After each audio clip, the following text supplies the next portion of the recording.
Jeshi la Polisi Tanzania limepata taarifa za watu ambao sio raia wa Tanzania kuwa wameingia nchini kwa njia zisizo rasmi kwa nia ya kufanya uhalifu ikiwepo vurugu.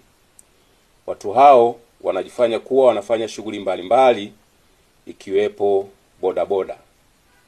Taarifa zinasema watu hao wapo katika mikoa ya Arusha, Dar es Salaam, Mbeya, Mwanza, Songwe na mikoa mingineyo. Wakati jeshi la polisi linaendelea kuwafuatilia ili kuwachukulia hatua kali kwa mujibu wa sheria, mwananchi yoyote ambaye amempangisha au anaishi na raia yoyote wa kigeni asiyefahamika na anafanya shughuli gani na mienendo yake ni ya kutia mashaka, atoe taarifa haraka sana kwa viongozi wa serikali za mitaa, wakuu wa vituo vya polisi, wakuu wa polisi wa wilaya, makamanda wa polisi mikoa, au atoe taarifa kwa kupiga simu kupitia namba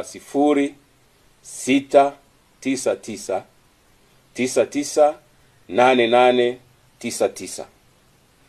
Asipotoa taarifa na watu hao wakikutwa nyumbani kwake au kwenye biashara yake, hatua kali za kisheria zitachukuliwa dhidi yake.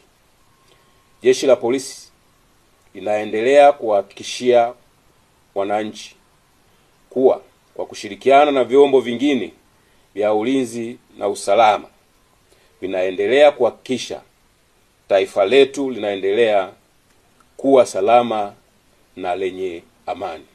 Jamhuri ya Muungano wa Tanzania, waheshimiwa makamu wa rais wastaafu, waheshimiwa marais wastaafu wa Zanzibar, mawaziri wakuu wastaafu, Jaji Mkuu wa Mahakama ya Tanzania, Jaji Mkuu wa Zanzibar, wakuu wa vyombo vya ulinzi na usalama, viongozi wote kutoka Tanzania, mwenyekiti wa Tume Huru ya Taifa ya Uchaguzi, viongozi wa vyama rafiki Frelimo na CNDD-FDD na vyama vya siasa vya hapa nchini, waheshimiwa mabalozi, wakuu wa taasisi na mashirika ya kimataifa na wakilishi wa nchi mbalimbali, waheshimiwa wabunge wateule, wawakilishi wateule na madiwani wateule, waheshimiwa viongozi wetu wa dini, ndugu waandishi wa habari na wananchi kwa ujumla, mabibi na mabwana, Tanzania oye! Nianze kwa kumshukuru sana Mwenyezi Mungu kwa kuturuzuku uhai na kutuwezesha kushiriki sherehe hizi za kihistoria kwa taifa letu. Pili, ni washukuru wa Tanzania wote kwa imani yao kwa Chama cha Mapinduzi na kwa mapenzi makubwa na kutupa mimi na makamu wa rais fursa hii adhimu ya kuwatumikia. Shukrani za kipekee kwa viongozi na wanachama wa Chama cha Mapinduzi kwa namna walivyoendesha kampeni kwa mafanikio makubwa sana. Nishukuru tena Tume ya Uchaguzi kwa kuratibu na kusimamia mchakato mzima wa uchaguzi kwa ufanisi usiotiliwa shaka.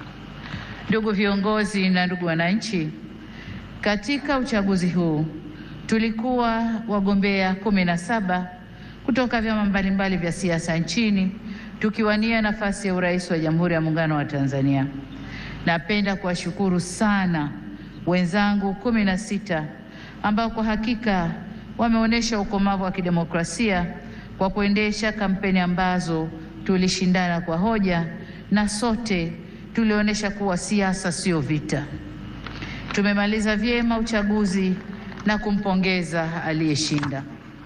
Aidha, nitumie fursa hii pia kumpongeza sana Rais wa Zanzibar na mwenyekiti wa Baraza la Mapinduzi, Mheshimiwa Dr. Hussein Mwinyi na vyama vya siasa vilivyoshiriki uchaguzi Zanzibar kwa kumaliza uchaguzi kwa salama na amani. Zanzibar oye! Pongezi zangu pia ziwaendee wote walioshinda kwenye nafasi za ubunge, ujumbe wa Baraza la Wawakilishi na udiwani kote nchini. Kwa wote niwaambie, uchaguzi umekwisha. Sasa baada ya kuapa tukafanye kazi ya kulijenga taifa letu na kujenga utu wa Mtanzania. Waheshimiwa marais, viongozi, ndugu wananchi, shughuli inakuwa nzuri na ya kufurahisha ikihudhuriwa na ndugu zako wanaokupenda. Tanzania leo imejawa na furaha kubwa kuona baadhi ya waheshimiwa marais wenzangu na viongozi mbalimbali wa nchi jirani na nchi marafiki wamejumuika nasi katika tukio hili. Pamoja na kwamba tulitoa mwaliko kwa muda mfupi, kwa wale walioshindwa kushiriki, tunatambua uzito wa majukumu yao na tunajua mioyo yao ipo pamoja nasi. Tunashukuru pia wote waliotuma salamu za pongezi kwetu. Tunasema asanteni sana. Ndugu wananchi, uchaguzi ni fursa kwa wananchi kueleza matakwa yao ya aina ya viongozi wanaodhani wataweza kuwatumikia vyema na kuwaletea maendeleo endelevu. Kipindi cha kampeni tuligawika kiitikadi na kishabiki kama taifa, ila baada ya uchaguzi kufanyika, anayechaguliwa na wengi huwa ndio chaguo la nchi na anapaswa kuwa mtumishi wa wananchi wote waliomchagua na waliochagua wagombea wengine na hata ambao hawakushiriki uchaguzi. Kwa sisi tuliochaguliwa, ahadi yetu kwenu wananchi ni kulitumikia taifa hili kwa nguvu zetu zote, vipawa vyetu vyote na maarifa yetu yote. Ndugu zangu wa Tanzania, ni vyema tutambue kwa uchaguzi mkuu wa viongozi wa serikali ni mchakato wa msimu mmoja tu ndani ya kipindi cha miaka mitano. Muda mwingine wote maisha lazima yaendelee. Hivyo basi jukumu letu sote kwa pamoja ni kujenga nchi yetu na kuifanya kesho yetu iwe bora zaidi kuliko jana yetu. Niwasihi tuendelee kuilinda itikadi yetu ya umoja na mshikamano. Ndugu zangu, wote tunaitakia mema nchi hii, tumesikitishwa na kuhuzunishwa na matukio ya uvunjifu wa amani, upotevu wa maisha na uharibifu wa mali za umma na mali za watu binafsi kwenye baadhi ya maeneo hapa nchini, hasa kwenye majiji na miji. Kilichotokea hakiendani na taswira na sifa za Kitanzania na sio Utanzania. Haikutushangaza kuona kuwa baadhi ya vijana waliokamatwa kutokana na kadhia hiyo wametoka nje ya Tanzania. Vyombo vyetu vya ulinzi na usalama vinaendelea kufuatilia na kuchunguza kwa undani zaidi kilichotokea na kuirudisha nchi katika hali tuliyoizoea kwa haraka. Kamati ya ulinzi ya kitaifa na kamati za ulinzi za mikoa na wilaya, na wataka muhakikishe kuanzia leo maisha ya wananchi yanarejea mara moja.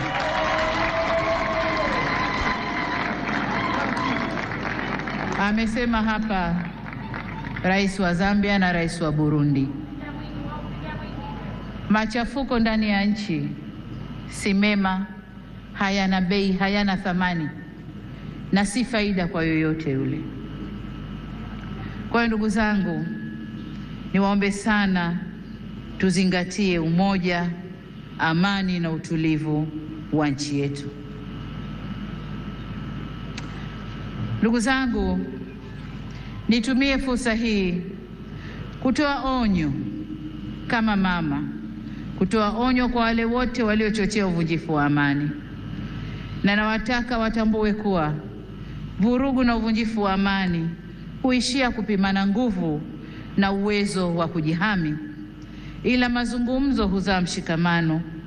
Sasa tuchague lenye manufaa kwetu, kwani usalama wa taifa lolote hulindwa na wote kwa nguvu zote na gharama zozote.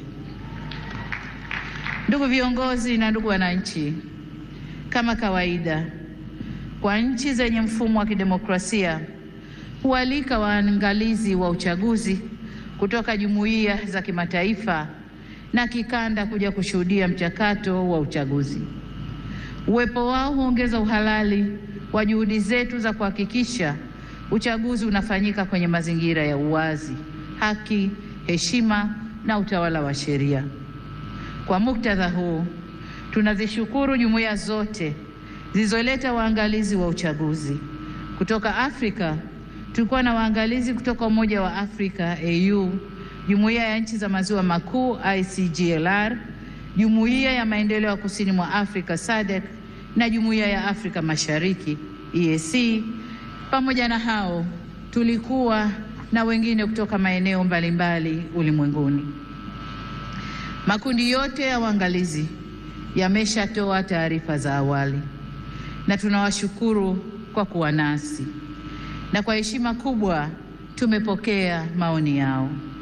Hata hivyo, kama alivyowahi kusema Rais wa awamu ya 3 ya Jamhuri ya Muungano wa Tanzania hayati Benjamin William Mkapa mwaka 2000 wakati akiapishwa kuwa rais, na hapa nanukuu kipande tu cha hotuba hiyo kinachosema: nawashukuru watazamaji wa kimataifa kuja kushuhudia uchaguzi wetu ulivyofanyika. Walipotusifu, tumepokea sifa hizo kwa unyenyekevu mkubwa. Tumesikia pia waliodhani hayakwenda sawa, na mengine hata sisi wenyewe tumeyaona. Maagizo ya kutuelekeza nini cha kufanya tumeyakataa. Ushauri wao tutauzingatia ili tufanye vizuri zaidi siku zijazo. Mwisho wa kunukuu. Ndugu wananchi, sifa moja ya mwanadamu ni kutokukamilika. Aliyekamilika kabisa kabisa bila kasoro yoyote ni Mwenyezi Mungu peke yake. Ndiyo maana katika shughuli au harakati za wanadamu tunaunganishwa na mawasiliano, mazungumzo na maelewano. Au kwa maneno mengine, tunaunganishwa na uwepo wa suluhu. Suluhu yenyewe sio suluhu mimi, lakini hata suluhu mimi nitafanya kazi yangu ya kuunganisha taifa. Kwa hiyo tunaunganishwa na uwepo wa suluhu ya mambo katika jamii zetu. Kama mnavyofahamu, katika kuliunganisha taifa, serikali ya awamu ya 6 tulianza na falsafa ya R4 inayosimamia misingi ya kuzungumza na kuelewana, kuvumiliana, kubadilishana au kubadilisha mwelekeo baada ya maelewano na kuendelea kujenga taifa letu. Tunapoendelea mbele, hatutachoka wala kurudi nyuma kwenye kusimamia yote yanayohusu kujenga umoja na mshikamano wa taifa letu. Ndugu wa Tanzania, mkusanyiko wetu leo hapa sio kwa ajili ya kuwazawadia walioshinda kwenye uchaguzi, la hasha, bali ni matakwa ya kikatiba ya kukabidhiwa dhamana ya kuwa mtumishi mkuu wa taifa katika kuleta maendeleo endelevu kwa maana ya uimara wa kiuchumi, kisiasa, kidiplomasia na kijamii. Ili tuweze kuyatimiza hayo, hatuna budi kuhakikisha tunahimizana umoja na upendo kwa nchi yetu. Tunadumisha amani na kuheshimu sheria za nchi. Kinyume cha hayo, maandamano, vurugu, uvunjifu wa amani husababisha maumivu na havileti manufaa wala faida kwa yoyote yule. Ni wasihi wa Tanzania tuchague hekima badala ya ghadhabu, busara badala ya mihemuko, upendo badala ya chuki, uvumilivu badala ya vinyongo, umoja badala ya mgawanyiko, na amani badala ya vurugu. Lakini vile vile ni wajibu wetu kuchagua unyenyekevu badala ya kiburi na huruma badala ya hasira. Taifa letu ni moja na lina nguvu zaidi kuliko mtu yoyote yule. Demokrasia haipimwi kwa nani kashinda uchaguzi, bali kwa jinsi tunavyoendesha mambo yetu baada ya uchaguzi. Tutakuwa na nguvu zaidi pale kila sauti chanya au hasi zitakaposikilizwa, kuheshimiwa na kuthaminiwa, na vile vile tunapoweza kuponya wenye maumivu. Hii si kazi ya upande mmoja wa serikali peke yake, bali ni kwa kila jumuiya za wananchi, vyama vya siasa, dini zetu na kila mwananchi.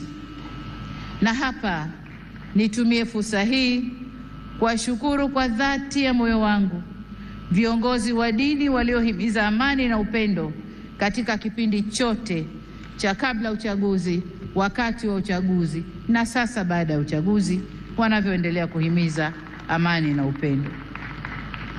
Ndugu zangu, nimeamua kutumia jukwaa hili leo kushukuru na kupongeza kwa kumaliza uchaguzi, kuhimiza umoja na mshikamano wa kitaifa na kusisitiza kwamba Jamhuri ya Muungano wa Tanzania kama taifa ni muhimu zaidi kuliko matakwa binafsi ya mtu yoyote.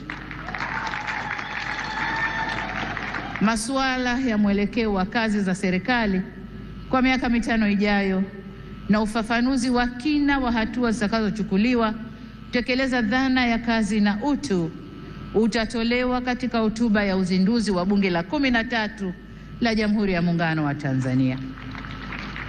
Baada ya kusema hayo, niwashukuru wote kwa kujumuika nasi kwenye tukio hili muhimu na la kihistoria. Nimepokea pongezi kwa heshima kubwa, na sasa safari ya kuwatumikia Watanzania kwa kipindi cha pili cha awamu ya 6 inaanza rasmi. Nawashukuru wananchi wote wa Tanzania, na ni imani yangu kwamba tutashirikiana ndani ya